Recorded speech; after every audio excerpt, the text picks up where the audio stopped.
Muchos son los que conocen de la Biblia y se aprovechan del poder que puede causar. Tenemos un ejemplo que muchas personas no saben y es Hitler. Hitler fue una persona en su juventud guiada en la religión. Hitler expresó lo siguiente: la cristiandad es la maldad que carcome nuestros órganos vitales. Hitler no fue un ateo, él conocía cómo funcionaba la religión y él creía adentro de sí mismo que era algo malo que la sociedad no necesitaba. Hitler sabía que la religión tenía poder para controlar gobiernos y a las naciones, así que él juró que un día saldaría cuentas con los cristianos, pero tenía que lidiar con los judíos primero. Note usted cómo una persona religiosa que conoce de Dios habla de una manera tan despectiva de otros, pero no quedándose quieto con esos comentarios. Él dijo después: estoy convencido de que mi conducta está en concordancia con la voluntad del Creador Todopoderoso. Esto fue escrito en el libro Mein Kampf, volumen 1, capítulo 2. El mundo sabe de que han habido en la historia muchos que en nombre de Dios han hecho maldades, pero eso se debe a no conocer a fondo lo que la Biblia nos habla. Cambiemos de Hitler porque no fue un líder religioso. Cuando pastores, predicadores o falsos profetas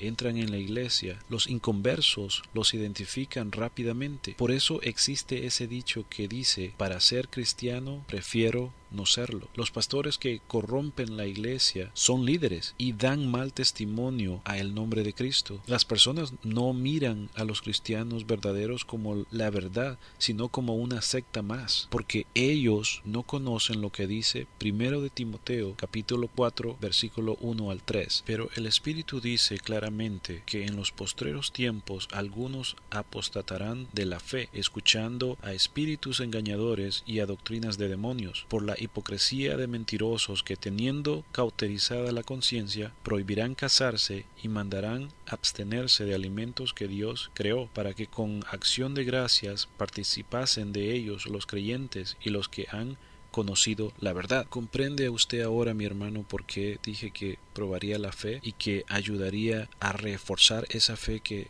se pierde al hablar con personas que se expresan de esta manera del cristianismo? Si regresamos a nuestro primer amor, vamos a estudiar la Biblia y vamos a entender que muchas de las preguntas que el mundo tiene han sido resueltas, pero no tenemos todas las respuestas a las preguntas del mundo, porque una persona inconversa siempre le pedirá que le pruebe que Dios existe, y nosotros no podemos responder: pruébame tú que Dios no existe, porque entonces estaríamos en un círculo interminable. Lo que tenemos que hacer es conocer la Biblia, aprender de ella y saber que la fe que defendemos no es una religión, sino su fe propia, la cual lo llevará a la salvación en el Señor Jesucristo. Entre tanto que iglesias pequeñas están tambaleantes, pastores como Cash Luna, Maldonado, Benny Hinn, entre otros, son los guías de cientos de personas que han leído la Biblia, pero que no la han comprendido, porque no buscan lo que dice 1 de Juan 14, 1, 2 o 1 de Timoteo 6, versículo 3 al 5. Si conocieran lo que dice en las Escrituras, el cristiano joven y el amigo inconverso sabrían que las respuestas para no seguir a estas personas están en la Biblia. 1 de Juan 4, del 1 al 2. Amados,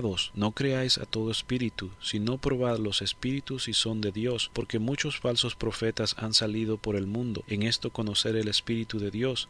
Todo espíritu que confiesa que Jesucristo ha venido en carne es de Dios. Leamos entonces 1 de Timoteo 6, del 3 al 5. Si alguno enseña otra cosa y no se conforma a las sanas palabras de nuestro Señor Jesucristo y a la doctrina que es conforme a la piedad, está envanecido, nada sabe, y delira acerca de cuestiones y contiendas de palabras, de las cuales nacen envidias, pleitos, blasfemias, malas sospechas. La Biblia siempre nos ha advertido de que habrán personas que van a transgiversar la palabra de Dios, y si aún el mundo puede identificar a estas personas como charlatanes, ¿por qué nosotros como cristianos no tenemos la sabiduría suficiente para identificarlos y apartarlos de ellos? Los cristianos religiosos, no los verdaderos cristianos, tienden a dar un mal testimonio. Mire lo que dijo este personaje llamado Gandhi. Dijo una vez: me gusta tu Cristo, pero no me gustan los cristianos, porque este hombre de la India vio cómo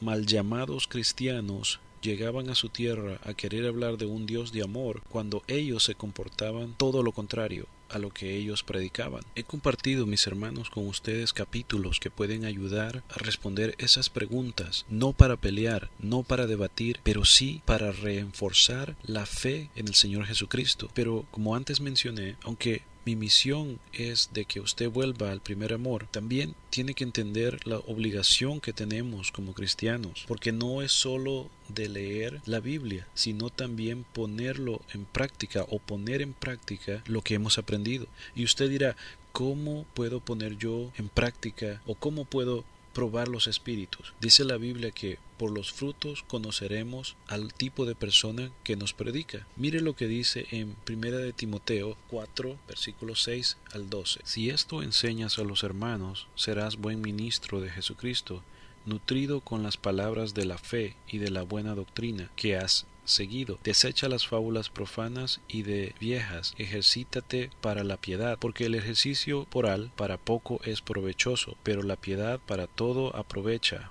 pues tiene promesa de esta vida presente y de la venidera. Palabra fiel es esta, y digna de ser recibida por todos, que por esto mismo trabajamos y sufrimos oprobios, porque esperamos en el Dios viviente, que es el Salvador de todos los hombres, mayormente de los que creen. Esto manda y enseña: ninguno tenga en poco tu juventud, sino sé ejemplo de los creyentes, en palabra, conducta, amor, espíritu, fe y pureza. Estas son una de las cualidades que ministros que llevan la palabra de Dios a las naciones deberían de tener. Vuelvo y repito, las religiones, los religiosos, muchas veces no tienen estas características, y las personas que son inconversas lo ven y piensan que todos son iguales. Nosotros mismos cristianos pensamos lo mismo, pero si escudriñáramos, sabemos que aunque podemos conocer las personas por su fruto, la misma Biblia nos habla de qué otras cosas tiene que